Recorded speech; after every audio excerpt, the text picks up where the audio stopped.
मुनिवर, यदि आप मुझसे दान एवं भोज ग्रहण नहीं करेंगे तो मेरे सभी कर्म व्यर्थ हो जाएंगे। मुनिश्रेष्ठ, मुझसे कोई त्रुटि हुई है तो बताइए। उस त्रुटि का प्रायश्चित करने के लिए मैं प्रस्तुत हूं। महाराज श्री राम, आपने रावण के अत्याचारों से विश्व को मुक्ति दिलाई है। प्रजा का पालन भली भांति कर रहे हैं। आपके राम राज्य में धर्म की ज्योति चहुं ओर आलोकित हो उठी है। किंतु क्या मुनिवर? क्षमा करें, आपका वनवास समाप्त हो चुका था, राज्याभिषेक भी संपन्न हो चुका था। तब आपके लिए अनिवार्य था कि आप सर्वप्रथम गया तीर्थ जाकर विधि पूर्वक पिंड दान करके अपने पितरों को संतुष्ट करें। किंतु आपको ये सब स्मरण नहीं रहा। ऐसे में आपके द्वारा प्रदत्त कुछ भी स्वीकार करना मेरे लिए ही नहीं, समस्त ऋषि मुनियों के लिए भी निषिद्ध है।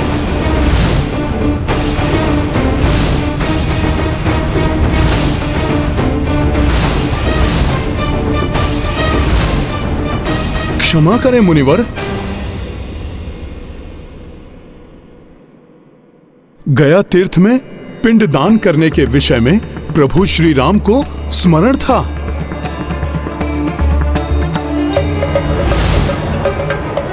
इसीलिए प्रभु ने ब्राह्मण भोज आदि से पूर्व मुझे गया जी जाने के लिए समस्त व्यवस्था करने के लिए आज्ञा भी दी थी।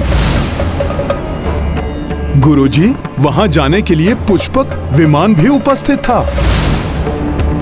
किंतु प्रभु ने सूर्यदेव एवं पूर्वजों को वचन भी दिया था गुरुजी कि प्रभु सर्वप्रथम सुखमय एवं धर्ममय राम राज्य की स्थापना करेंगे। और अब प्रभु आप सब ऋषि मुनियों का आशीर्वाद प्राप्त करके तीर्थ यात्रा पर ही जाने वाले हैं। इस संस्कार के महत्व से भली भांति परिचित हूँ। ये संस्कार तो पूर्वजों का आदर भी है। पूर्वजों के आशीर्वाद से ही वंश फलता फूलता है। एक राजा के रूप में इस कार्य को कर सारी प्रजा का मार्गदर्शन भी करना चाहता हूँ। मुनिवर, कोई भी तीर्थ यात्रा आप जैसे तपस्वियों के आशीर्वाद के बिना फलदायी नहीं हो सकती। इसीलिए तो इस ब्राह्मण भोज का आयोजन किया गया था। अतः इसे स्वीकार करके हमें आशीर्वाद दें कि हम पिंडदान एवं अन्य पूजाएं समस्त रीतियों एवं विधि विधान का पालन करके संपन्न करें और हमारी तीर्थ यात्रा सफल हो। क्षमा करें राजन, आपके धर्म पालन पर मैंने संदेह किया।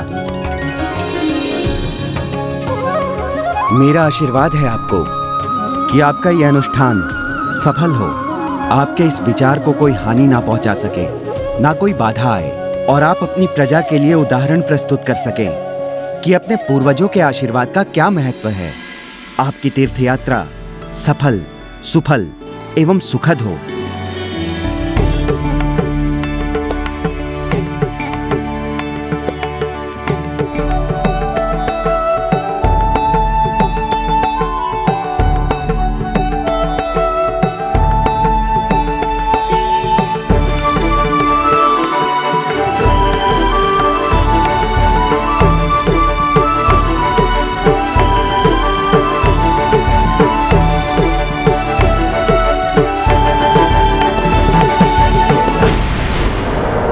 श्रेष्ठ निकुंभ, अयोध्या से समाचार आया है कि अयोध्या का राजा गया जाने की योजना बना रहा है। पिंडदान करेगा वो गया में।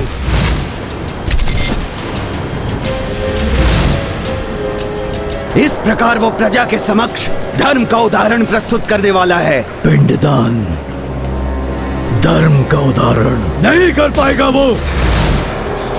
मैं रोकूंगा उसे, और पिंडदान अपूर्ण रह गया तो पूर्वजों का होगा अनादर। इस प्रकार राम के हाथों अधर्म होगा।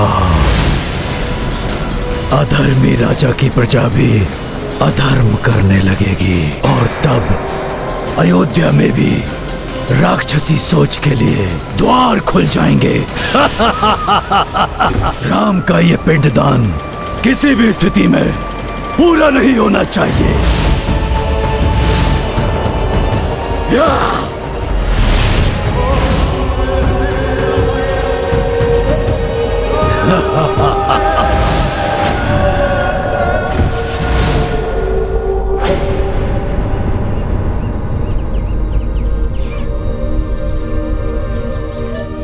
किस सोच विचार में डूबे हो हनुमान?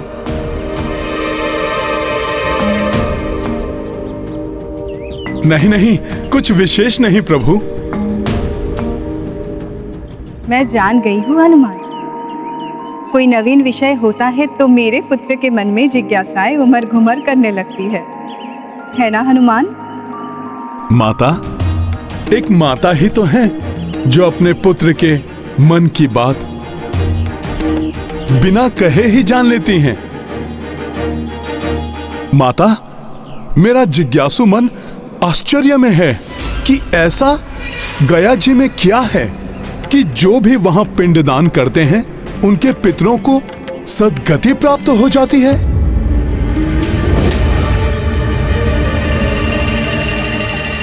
माता, ऐसा क्या विशेष है गया जी में? मैं तुम्हें बताऊंगी हनुमान। पूर्व काल में गयासुर नामक एक महाविकरालकाय दानव था। वो असुर होकर भी बड़ा ही धर्मात्मा था। ओम नमः विष्णु शंखाय मम सर्व मनोवांछित फल प्रदान।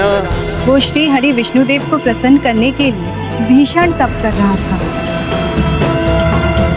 ओम नमः विष्णु शंखाय मम सर्व मनोवांछित फल प्रदान। कुरु कुरु स्वाहा। शनैः शनैः उसके तप का तेज इतना बढ़ता गया कि उसके दर्शन मात्र से ही मनुष्य को मोक्ष की प्राप्ति होने लगी। ओम नमः विष्णु शंखाय मम सर्व मनोवांछित फल प्रदान। कुरु कुरु स्वाहा। ओम नमः विष्णु शंखाय मम सर्व मनोवांछित फल प्रदान। कुरु कुरु स्वाहा। और फलस्वरूप संसार में एक विचित्र प्रकार से पापाचार बढ़ गया। मनुष्य यत्र तत्र असीम पाप करते और गयासुर के दर्शन करके मोक्ष को प्राप्त कर लेते। पाप कर्मियों को मोक्ष की प्राप्ति ये अनुचित है। इस प्रकार तो पाप और बढ़ जाएगा। ये कैसी विडंबना है? पापियों को दंड मिलना चाहिए, मोक्ष नहीं। हाँ पुत्र, जैसा सब अनुमान लगा रहे थे वही हुआ। पाप में वृद्धि होने लगी। संसार में दान पुण्य यज्ञ आदि कार्य बंद हो गए।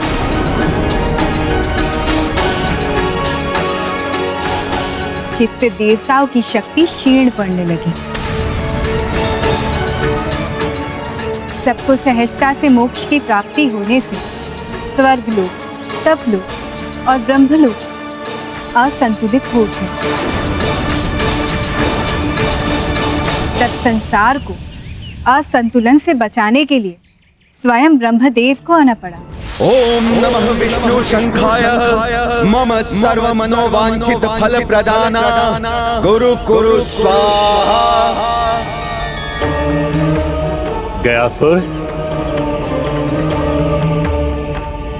जगत पिता ब्रह्मदेव, प्रणाम जगत पिता।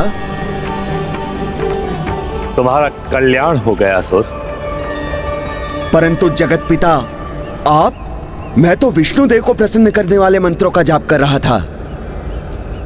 और मुझे यह भी ज्ञात है कि तुम मुझसे कोई वरदान भी नहीं मांगोगे। अतः तुम ऐसा करो कि मुझे ही एक वरदान दे दो। प्रभु, यदि आप मुझे इस योग्य समझते हैं तो जो चाहिए मांग लीजिए। तपस्या में बैठा हुआ तपस्वी कभी भी किसी को कुछ भी देने से मना नहीं करता। तपाग्नि से पवित्र हुई तुम्हारी इस देह पर बैठकर मैं यज्ञ करना चाहता हूं।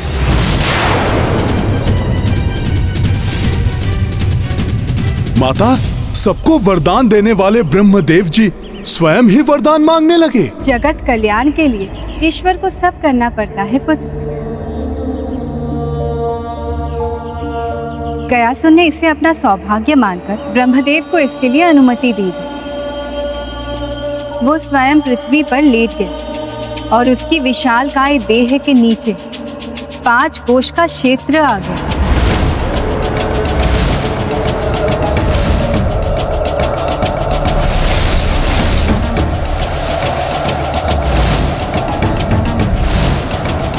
प्रभु ब्रह्मदेव उसकी विशालकाय देह पर बैठकर यज्ञ करने लगे।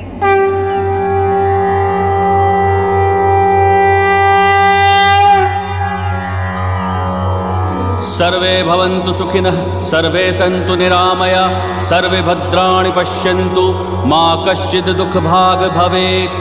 ॐ द्यौः शान्तिरन्तरिक्षं शान्ति, पृथिवी शान्तिरापः शान्तिरौषधयः शान्तिः, वनस्पतयः शान्तिर्विश्वे देवाः शान्तिर्ब्रह्मा शान्तिः, सर्वं शान्तिः शान्तिरेव शान्तिः, सा मा शान्तिरेधि। ॐ शान्तिः शान्तिः शान्तिः।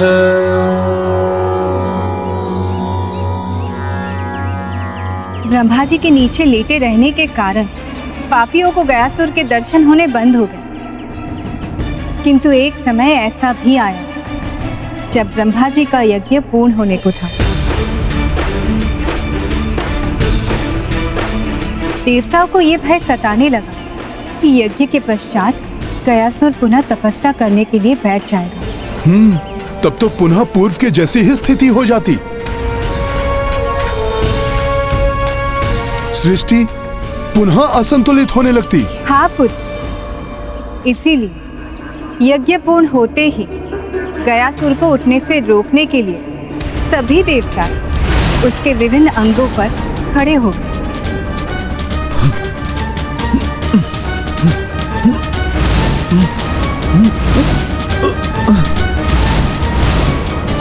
ये देवताओं को क्या हो गया?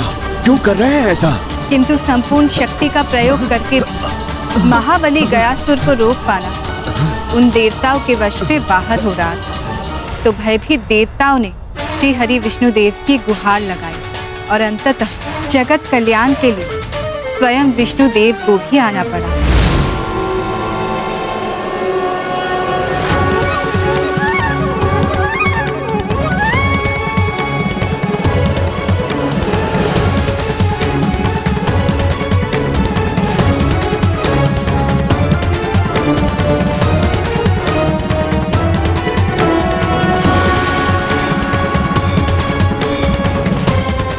प्रभु, आपकी चरणों का रज पाकर आपके भक्त गयासुर का जीवन धन्य हो गया। प्रभु, मेरे सौभाग्य में वृद्धि करते हुए इसी प्रकार अपने चरणों के नीचे रहने दीजिए प्रभु। उत्तम भक्त गयासुर, तुम्हारी इच्छा अवश्य पूर्ण होगी। इसके लिए तुम्हें पृथ्वी में समाना होगा। इस संपूर्ण क्षेत्र में मेरे चरण अप्रत्यक्ष रूप से स्थित रहेंगे और यहां की पृथ्वी के नीचे तुम स्थित रहोगे। इस प्रकार तुम्हारी इच्छा पूर्ण हो जाएगी एवं अपने पापों का प्रायश्चित ना करके तुम्हारे दर्शन मात्र से ही मोक्ष प्राप्त करने वाले मनुष्य अब ऐसा नहीं कर सकेंगे। जैसी आपकी आज्ञा प्रभु। गयासुर, मेरा वरदान है तुम्हें, पृथ्वी में समाने के पश्चात भी तुम्हें आहार प्राप्त होता रहेगा। तुम्हारी देह के ऊपर के इस क्षेत्र को तुम्हारे नाम से ही गया जी तीर्थ रूप में जाना जाएगा।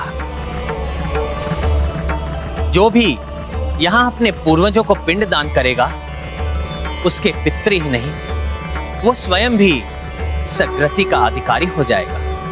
मेरी इच्छा पूर्ण करके आपने मुझे कृतार्थ कर दिया प्रभु। आप स्वयं ही मुझे पृथ्वी में स्थित कर दीजिए। अवश्य गयासुर।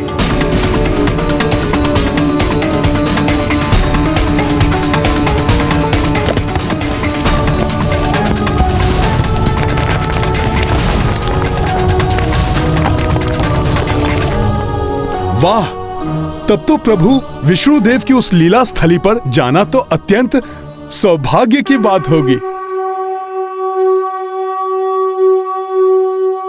किंतु हनुमान, मार्ग में काशी नगरी भी पड़ती है। पुत्र राम, हमें काशी में रुककर गंगा पूजा अवश्य करनी चाहिए। जो आज्ञा गुरुदेव। आप पुष्पक विमान पर आरूढ़ होकर अपना स्थान ग्रहण कीजिए। सर्वप्रथम हम काशी ही जाएंगे।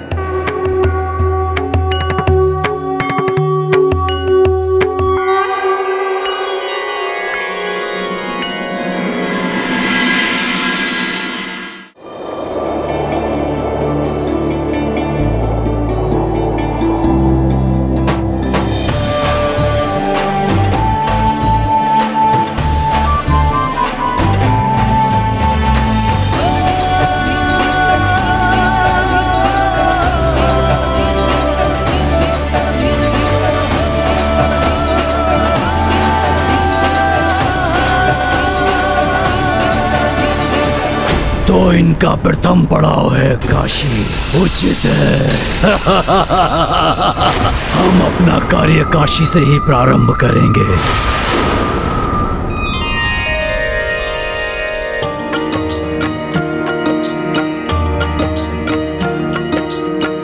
काशी नगरी शिव के द्वारे, रामचंद्र सिया संग पधारे। माँ गंगा पूजन के लाई, जानकी मैया थाल सजाई। सिया राम जय हनुमान, राम सिया राम जय हनुमान। माता, मैं भी आपके साथ दीपक बनाता हूँ।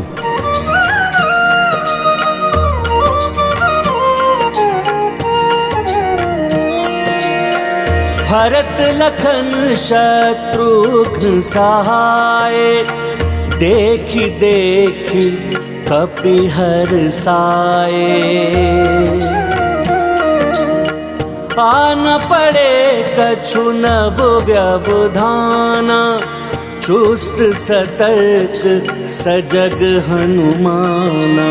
राम सिया राम जय हनुमान। मुझे आसपास किसी के होने का आभास हो रहा है।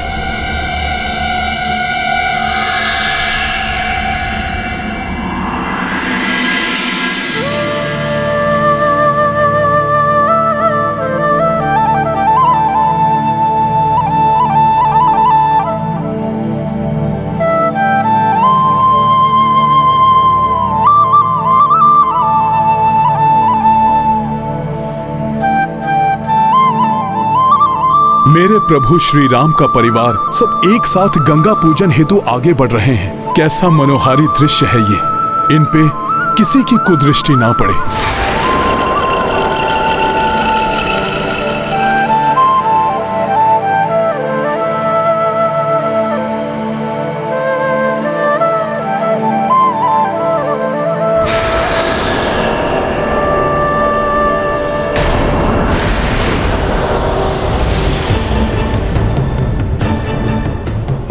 कुछ तो हलचल हो रही है। तो धर्म कार्य में बाधा डालने के लिए अधर्मी भी आ गया है। मेरी पूजा से अधिक महत्वपूर्ण है मेरे प्रभु की पूजा पूर्ण होना। ये मायावी कोई बाधा डाले, उसके पूर्व ही मुझे इसे रोकना होगा।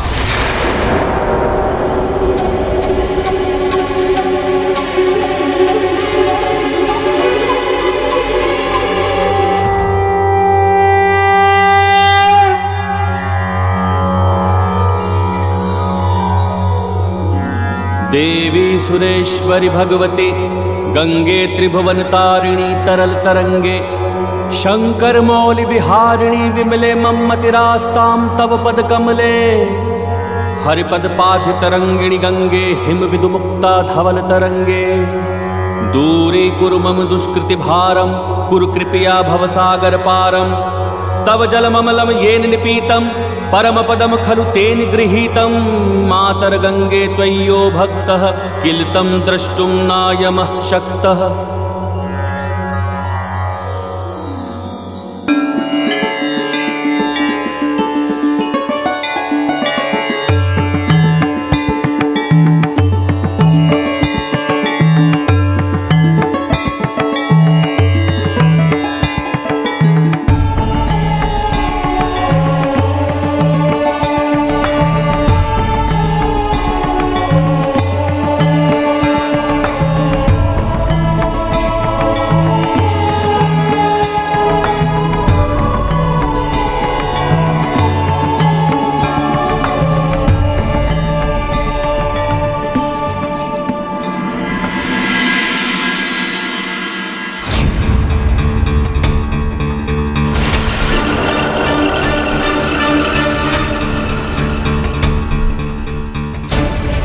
कोई तो अधर्मी है जो हमारे प्रभु की पूजा में विघ्न डालना चाहता है।